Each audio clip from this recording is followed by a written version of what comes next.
So I made a quick list of some of the things that I do to find an answer when I've got a question. One of the things that I'm always aware of is that sometimes I ask the question in this direction and the answer hits me in the side of the head. So the answer doesn't necessarily come from the same direction that you're asking the question. And I think that the point I'm making here is that it's very important when you have a question to sit with it and pay attention. It can come from a lot of different places.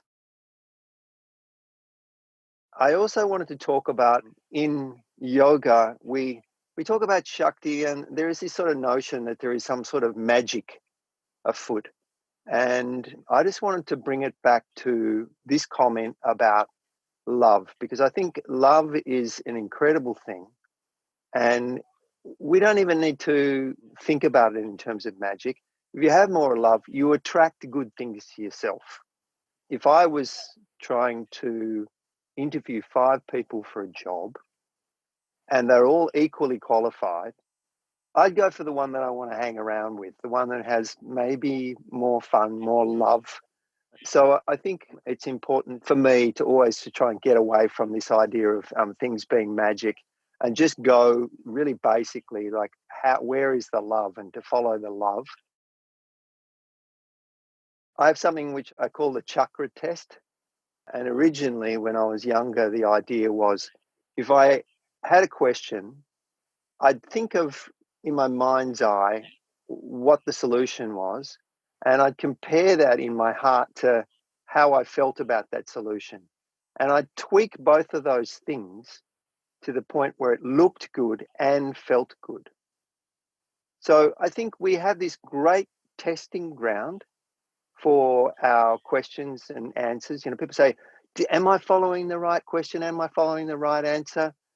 One of the things you can do is you can run it up and down the high rise. So these chakras inside us, they're not just sort of whiz bang places that we're going to visit in meditation. They're very useful in day-to-day life when you have questions. Outside every Shiva temple is another thing. There is Nandi, the bull. And Nandi is just sitting there and waiting. And I just wanted to emphasize the idea that, when we have a question, we just have to sit with it sometimes, because it's not necessarily something that gets answered straight away. And you certainly have to have patience in every aspect of life, and certainly in spiritual life. You chuck the seeds in the ground and you can't really say when they're going to come up. Eventually they do. So you have to have some patience.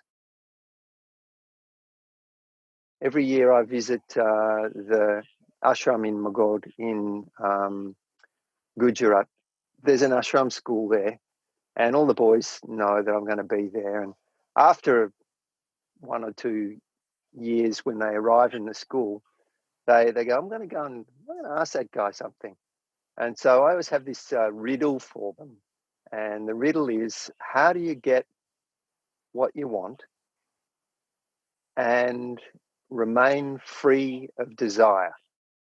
And so go away, think about that. And then after a few days, they come back, and some of them have great answers to it. But my answer to it is choose both. Because sometimes we have this idea, we've got a question, and there's a dichotomy. We've got to go this way, we've got to go that way. But sometimes there is an option where you get both things. So there's some ideas quickly about how I approach the questions in my life, which of course pertain to my spiritual life.